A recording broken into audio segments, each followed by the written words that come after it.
Welcome to Power to the People Pleasers. I'm so excited to have my guest Laura here. Welcome, Laura. Hi, Amy. Thank you. And hello, everybody out there listening. So great to have you. So, Laura, you are the Jill of all things. You're a mother, play advocate, author, speaker, life design coach, busy woman. Yes. Yep, I like to call it, I like to use the word full, like I have a full schedule. Oh, I'm schedule. I gonna love take that. busy out of the vocabulary because busy implies like I don't have enough time. So I Yes. choose what I put in, and I do I choose a love lot of that. fun things. So yeah. I love that, and play is one of those, obviously. So let's talk about today. We are talking about how to increase your family connection. But before I jump into that, we are Power to the People Pleasers, empowering individuals who sometimes put themselves last, who want to, shift. What have you ever been a people pleaser, and how did that show up in your life? Well, it's pretty funny because, years back now, I was out to breakfast, like, with some dear friends for my birthday. Ironically, one of my friends I'm gonna speak about her birthday was yesterday, so um, and we were out to breakfast, and they were talking about people pleasers somehow, and I was like, "Well, I'm not a people pleaser," and my friend was like, "What are you talking about?" And she's, like, totally called me out, and I was like, "I did not think I was a people pleaser." Wow. So for anybody listening, I mean, I'm sure if you're listening, you're leaning into this because otherwise, you'd be like, well, this is the people pleaser, power to the people pleasers podcast. But Hmm. but even that sneakiness, like, oh, maybe I'm not, but then Hmm. finding ways that you were. And so more than anything, I think I was trying to make everybody else in my family happy. Hmm. Right. And so I was just like, well, I'm doing it for them and I want to do it for them. But after a while, it left me feeling pretty bad. Hmm. Not like terrible bad or, nothing really crazy, because like it wasn't so intense of pleasing, but it would be something like, well, I know my husband doesn't like picnics, so I would never suggest to go on a picnic. Or like, Mhm. just like things like, well, he wouldn't want to do that, so I'll do that during the week with my friend. Like I'll do that another time. Or, Mhm. and so when she called me out on that, that's the great thing about having good friends. Yeah. Right. Thank you, Penny. And Yes. they call you out on these things in a good way Mhm. so that you can become clear on it, And Mhm. for this, there's always another layer and another level, Yes. like, as soon as you get it, then you're like, "Oh, I got that," and then you're like, "Wait a minute, there's Wait a just minute. the layers," and so that's what I love working with people. Actually, I'm doing a course now that I'm teaching to women about showing up for themselves. Mhm. So I think it kind of speaks to that same thing, right? Yes. How you show up for yourself. You Mhm. can still put all your family, like, high, but you have to show up for yourself too Mhm. if Mhm. you want any chance of being your best self in all your Yes. relationships. Yes. Yeah, and not feeling resentful and not feeling this Mhm. friction, and right? Like, if we look at what your examples, you were avoiding friction. You were avoiding his pain or his frustration or whatever those moments were, right? Um, Mhm. very, very awesome. Yeah, and since Your then I've been friend. like, "Okay, I can do this." So, like, there's I live in San Diego, and there's the San Diego Festival of Books, which I mean, as an author, a writer, like, I love people, like, "I wanna go to this," and I'm like, "I don't think anybody else will," but I said, "You know what, guys?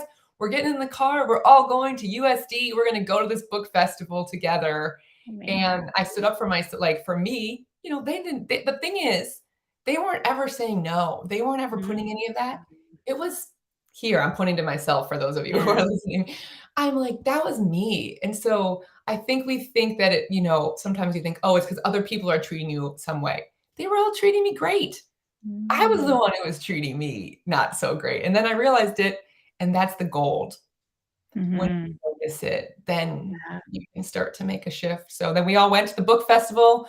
We got to go listen to some cool children's authors read books to the kids. Everyone brought home books. We were all happy. Amazing, amazing. And you know what? My takeaway there is like recognizing that it's your own perception of the situation, right? Yeah. Which is likely different than everyone else's perception of that same situation. And what are we placing on to? Like, what are the stories we're telling ourselves that are creating these moments? So, thank you for sharing that. And I'm so glad that you did go to that book. Yeah, it was event. so fun. So we're going back this summer. It's coming. It's happening. Amazing. We do all the different Good. things because, it's like and I think that as a parent, that's what we wanna show our kids. Mhm. We matter too, and we're Yes. people, and that teaches them to go with the flow, and maybe that's not their top thing they wanna do on a Saturday, Mhm. and that's an opportunity for them to practice kindness, for them to appreciate Mhm. the things that I like, and, so as you're listening, like, listen for yourself. What is something you might have been saying no to yourself on, or even not even Mhm. noticing, just, like, brushing it off, like, "Well," anytime that "well" comes in, or like, "Well," like, Yeah, that's a good indicator, "Oh, what's really happening here?" that's right. That's right. And taking the action around it, right? When you hear the noise, Mhm. deciding to take a new action. I love it. Yeah. So let's talk a little bit about your book. You wrote this incredible book, Play Together Games and Activities for the Whole Family to Boost Creativity, Connection, and Mindfulness. Tell me about that. How did this book come to be? So this book came to be in just, this trying time. It was Friday the 13th, Mm. 2020. I'm Mhm. sitting in my kids' school. They're at this special event where my niece's story won this contest, was being acted out live on stage. Laughter is filling the air. Like my heart is just exploding. My son is like so proud of his cousin for winning the contest. Just like this amazing creative, like love moment, right? We're Mhm. filing out and we get the news that schools are closing. That was it. Monday, it was gonna be everybody home, and so, I was like, "What's going on?" And, like, everybody's sort of freaking out for a moment, and then I, like, leaned into my tools, leaned into my practice, and I just had this moment where I was like, "Okay, you know what, God, like, I'm gonna do the best I can. What can I do in this moment?" Mm. And the next morning, I woke up with this idea. So I started We Write the Story challenge. I posted a Mm. new game every day on Instagram with my 2 boys, and it just taken on a life of its own. It's turned into this book. But it's gonna be traditionally published, and I get to share it with everyone, and I'm so excited to share this. It's a combination of my expertise, and it really just came out of this desire to serve, and it's Mhm. already blessed us immeasurably, even just during the pandemic, having us something to do every Yeah. day. Like, we got Yeah. to play all these new games. We got to partner with people around the world and make all these amazing new connections, and so it's just been a fun ride, and I'm really excited for people now to be out in the world and people to be, they've seen the games before on social media, but now like having it, reading it, like learning some of the tips, I just love it. playing. Yeah, I can't wait to see that. So share with me when we're uncovering how to increase your family connection. What would be your, let's say, top 3 recommendations to do that? Okay, so the top 3, all right, so I don't these are in no particular order, okay? Mhm. So I'm gonna say the first one is just take time together Mm. each day. And obviously, that sounds pretty obvious, right? But taking this really focused time where you put away your phones, you turn off your little ringers, you get eye level. I'm like eye leveling with myself in the computer. You get eye level with your kids. I'm knocking over my notes. And you just be with them, right? You just can Yeah. play. And the thing that I write in my book and I talk about is it doesn't have to be a lot of time, right? With our full schedules, you know, Mhm. but being intentional, this is what I work with my clients on, being intentional with what we use in our time. We want Yeah. to we want like as parents, we know that the time is fleeting. Like my son is about to graduate from elementary school in 2 weeks. I'm like, "Oh," so I Yeah. want to make the time. And so even if all you've got is 5 minutes of high quality time, that's all you need to start. Start Mhm. with 5 minutes of quality time, look them in the eye, laugh, play a game in the book, play any game, don't even play anything, just sit there, be together. So I think the time, undistracted time is Mhm. definitely the top tip. Yeah. Um, and then number 2, because I'm gonna have to say it in, like, everything I do would just be to play. I kinda put that in number 1, but as its own piece is Mhm. to bring your own playfulness out. Like, I'm silly, I like singing and dancing and, like, acting, so we'll just do funny things that doesn't necessarily come in our one-on-one time, right? Like, if I'm Mhm. making dinner, like, I might do something silly, like, I don't know, maybe my parents did this. Have you ever seen this where you so I'll, like, stand behind the kitchen island, and I'll pretend I'm going in the basement. This is where Yes! how cheesy I am. This stuff, like, how many times have I done this? I'm like, "Okay," I'm just like, "Doot, doot, doot," and She's walking behind the desk. I'm like, "Please stop and laugh." Right? And it's just Yes. silly. Or like we'll have a dance party, but like Yeah. if that's me being me, they're gonna be drawn to it, Mhm. and we might not all love all the same things. Mhm. That's okay, but we're willing to try the time with each other Yeah. and like doing novel things, doing new things together. The Mhm. research is so clear on this. It's like one of the biggest things is doing new things over time. That's why as you get into adulthood, we don't necessarily swim off into new waters as often because we have Mhm. all these other pieces, but kids are always doing something new. It's part Yeah. of their vibrancy. They're like, "Oh," like the awe and wonder. So how we can bring that awe and wonder, or even if we have to borrow theirs, Yeah.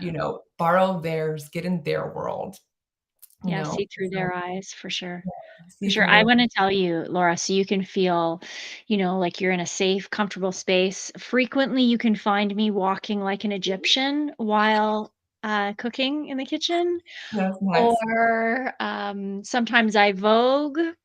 Very good. Um, what else?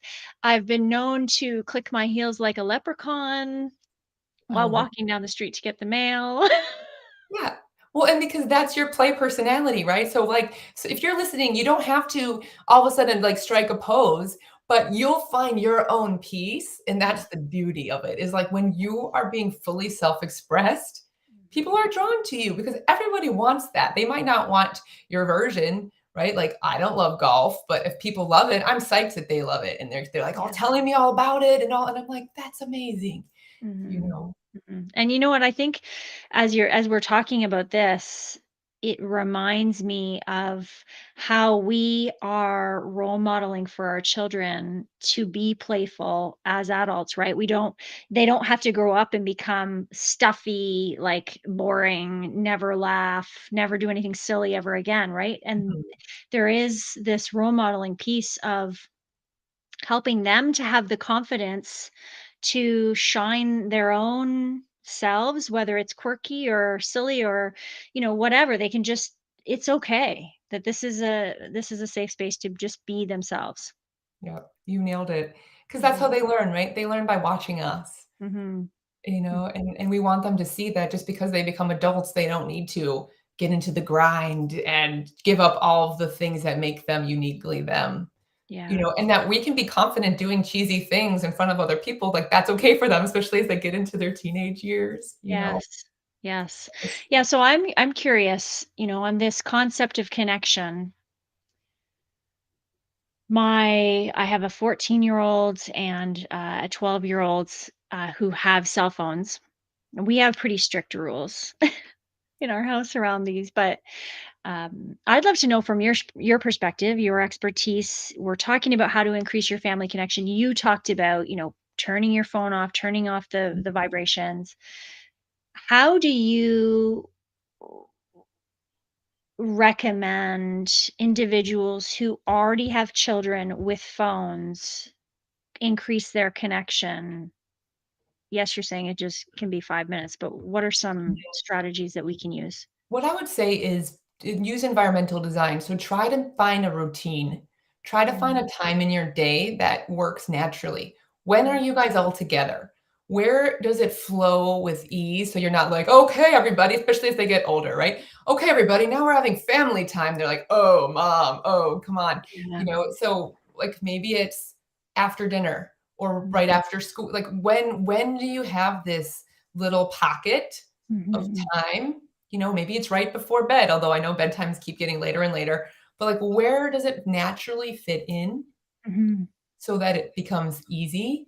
And Yeah. what can you do that everybody has buy-in? One of the definitions of play, or one of the features of play, is that you do it because you want to, right? You don't have to do it. So, Yeah. in terms of getting that connection, because inside of play, then you're gonna have the flow, you're gonna have, like, being present with each other, the engagement. Mhm. Like when looking for these little areas that works, or maybe you go for a family walk, right after breakfast, or, like, I don't know, everybody's schedules and situations are so different, so I Mhm. can't speak to exactly what works for them, but, like, for Yeah. us, we do, like, after dinner, then like, once the dishes are done, then we'll sit around. Like, last night we played Telestrations. This game is the Mm. best. I was just joking that I should become a spokesperson, and now here I get the opportunity. You're welcome, Telestrations. It's like a telephone game and you can draw, and we just made our own rules where we all draw whatever the word is, and then we pass Funny. it around and we have to guess. It's hilarious and Yes. easy. You don't have to it's not like some board game where you have to play for, like, an hour. Yes. Those games are Yes. complicated. So, Yes. just look for these opportunities and, like, especially as your kids get into the areas where they're, like, more independent, it's okay. We want them to grow and be independent. Mm. Like, look for ways that you can stay in the things that they like. Yeah. Maybe they like to go hiking, or maybe they like to go, like, try to find ways to overlap with their natural interests. Yes. That's really good. Good And point. so the last point, then, we're talking about the 3 items for connection. So the last piece that I wanna throw in there that I find is really important, and from the communication perspective, Mhm. is to listen to what your kids have to say Mm. and not judge it. So, like, sometimes they might say something, and, like, so this is like coaching 101. I also, in addition to life coaching, I also have a background in sports. I was a tennis player, I was a pro beach host, Mm. I coached tennis for years, I was elite athlete, and you wanna listen for them and give them what to do, but you wanna give them space to communicate what's real for them. You don't have to agree. You might not agree, but you have to listen and be able to validate. "Okay, I Mm. hear you." If you let them have space to share what they're feeling and you just get it, so, like, these are my, like, 3 Cs. It's like calm, connect, and coach. Those are my 3 Cs for communication, right? So you gotta be at least neutral, right? If you can't make it to calm, try to at least make it neutral in like elevated situations, and then, connect with them, listen, get their world. You don't have to agree with it, but you just have to understand, like, "Okay, I get what you're coming from." Mm. And you can coach them when needed, right? This is more for, like, if there's something that they need help with, but choose when you coach them, right? If they're upset or they're in a meltdown, that might not be the best time to coach them. Maybe it's later, Yeah. once things have settled in. Like, if the last thing that, like, think about for yourself, if you're having an issue and people are like, "Oh," they try to tell you what to do or give you advice or whatever. It's like, get permission, especially as they get older, Mhm. get permission. "Hey, are you open to some feedback about that?" You know? Yeah. You ask them, because then they're like, "No." And if they're no, then you gotta just Sip it. it up Yeah. and save it for later, or, come back later. I know, circle back, or, find ways, but it's just about honoring that space, honoring that connection, making them right for what, however they're feeling, and then teaching them the tools of emotional regulation, and as we're learning them too, right? Like, Yes. you're learning them, and it's amazing just to be able to teach them to the kids now from such a young age. Yeah. You said some important things I just have to highlight. I think part of why we were meant to have this conversation as a reminder, because I am a big believer of asking permission to give feedback. But it's funny, I haven't yet adopted that in my parenting. I mean, I haven't had the opportunity for those big moments with my kids yet. I'm sure they are coming, right? They're just entering teenhood. Um, but so thank you for that gift, that Mm. reminder, because I use Even those very words so young. often, but I haven't Mhm. it's the reminder from another person that, like, yes, that is a tool that I already use all the time that I can just use with my children as well. Are you open to feedback on that? Yes, I love that. Um, you said something else that was really, powerful as well. I'm just trying to think back. Uh, it was around it was around their really listening, like really giving them the opportunity to deliver feedback. And I love this idea of, like, if they don't give you permission to provide feedback, like, you just got to zip it and be okay. Now I want to share one of my strategies to get your your feedback. Yeah. Um from a pretty young age, I've been talking about, there might be a time, I've said to my kids, there might be a time when you have to deliver information to mommy that I may not like, and you already know I may not like it. So I'm going to tell you how to help all of us have a better experience here. And so I've said, when you know that I may not like it, I would like you to say something like, Mommy, I need to tell you something, but you may not like it. So I already know to show up in a better way than Mhm. if you just hit me with that, like, kind of not good information. So there's that bit of preparation, and then I can take a breath, and then I can say, "What's up?" Well, Instead I of, think "Rah!" right. Well, I think that it's interesting because you're already thinking this through, right? And so you're giving them language, so that's good if you're creating your boundaries, you could call it almost, right? Yes. And I'm trying to think of what okay. So I'd be curious as to like why you think that, there's going to be such a thing or like why like there's something for you that you're like, "Ooh, what's going to happen?" So there's some piece of that which might be useful digging into for you for like calming your own nervous system and your own, Yeah. because you're like you're kind of already like, what are they going to say? Right? So there Yeah. could be something for you in there to look Mhm. into. And yeah, I mean, I think that you're doing it. You're in these conversations with them and you're saying, "It's okay to tell me things that you think I won't like." Yeah. And if that sets you up to win, if that's a good thing for you, that's great. I also, because I'm sort of err towards the silly side, I Mhm. like to make funny code words as well, like taco. So, like, I would say, like, "Okay, Mm. maybe say taco," or something just silly, because that will maybe be a Yeah. little icebreaker or some funny word for you Yeah. guys. It might not really work so well in the moment depending on the gravity of what Severity of the situation, yeah. you know, but it's something that can, like, you know, shake it out a little bit. Mhm. I think, what else would I say for that? But I love that your inclination was to stop, take a beat, and take a breath. Like, I saw you do that for those of you listening right now, maybe you're, like, washing your dishes or you're, like, out on a walk, like what I normally do when I listen to podcasts. But, you know, just pausing and being with it. That's the first C, that's the calm, which I Mhm. have to be neutral, right? And Yes. so this is one thing that I learned for myself that I will definitely suggest for everybody is I would do all of these things silently, all these, tips to help regulate my own nervous system so I don't go off the rails. And I was just doing them in my head, but I started telling my kids, I would narrate, okay, I'm feeling a little bit, you know, rising emotion. And so now I'm gonna just take a couple breaths and I'll just speak it to them so that they can do it too. Mm.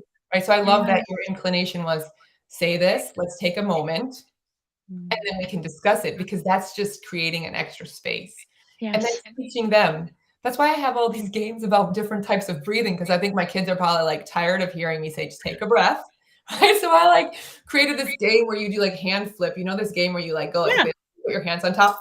So Mhm. like I created this game one day because we were doing homeschool and my son was like getting, riled up and I was like, okay, let's take a moment. And I would be the bottom and I would Yep. just take a long time to get him. So it would be this natural Smart. see And that even right yeah, now he's paying attention, he's waiting. yeah, we slow down. I'm excited. I get excited talking about this stuff, so I talk quickly. But that's another tool you can use is you can Mhm. slow down your talking speed, can lower your voice, get down to their level. Because I think more than anything, we want to invite them to share and tell them what's actually going on, especially as Yeah. they're little and their things aren't as, they don't have as much weight on the outside world. It's like, okay, let's create the safe space for Yeah. them, Yeah. I and I love love that. that. I love that. Laura, it's been amazing having you on the podcast, and I know you had a free giveaway for our listeners. Can you share a little bit about what they can click the link underneath the Yeah. video or the audio to download that? Yeah, so this one, because I'm on such a mission to inspire people of all ages to Mhm. play, children are still fairly, strong at their play instincts, but for us adults, sometimes we get bogged down in responsibility and we get on Mhm. autopilot and so anyways, I created this playlist planner. So, like you're going to go on a road trip and you're going to pick all your favorite songs. Yeah. So this is going to be it's taken from one of my signature workshops where it's going to walk you through what to do to rediscover what you find fun based Mm. on, when you were a kid, what'd you like to do? When you were a teen, in all these different areas, it's gonna help you, remember or re-spark that joy for you, and then it helps you to actually plan it in. Like, pick one, here's how you plan it. So that's that, like, life design, right? So it's like, what's fun and how you can make it happen. So if anyone's interested in that, I would love to share that. And if you have feedback, or I'd love to hear what you guys put in, and if any of the tips stood out for you with your family and getting connected. And, really just I invite people to use play as a pathway to connect with themselves, to connect with their families, and to share their gifts with the world. Amazing, amazing. And for all those people who want to stay connected with you, your website is laurahaver.com, haver.com, and at Instagram, Laura M. Yes. Haver. I didn't Yeah. get it soon enough, so I had to throw in the initial. And then for anyone listening who are authors, I also have a community, Author Moms, which Yeah. connects with, you can find that on Instagram as well, that helps connect, support, and inspire fellow moms who write. So that's another great opportunity. If anyone wants to get writing or is writing and looking for community, just come join us. Amazing, amazing. Well, Laura, thank you so much for all of your incredible wisdom and words today. It was an awesome podcast. Thanks. And for all of our listeners, thank you so much for tuning in to Power to the People Pleasers once again. Have a wonderful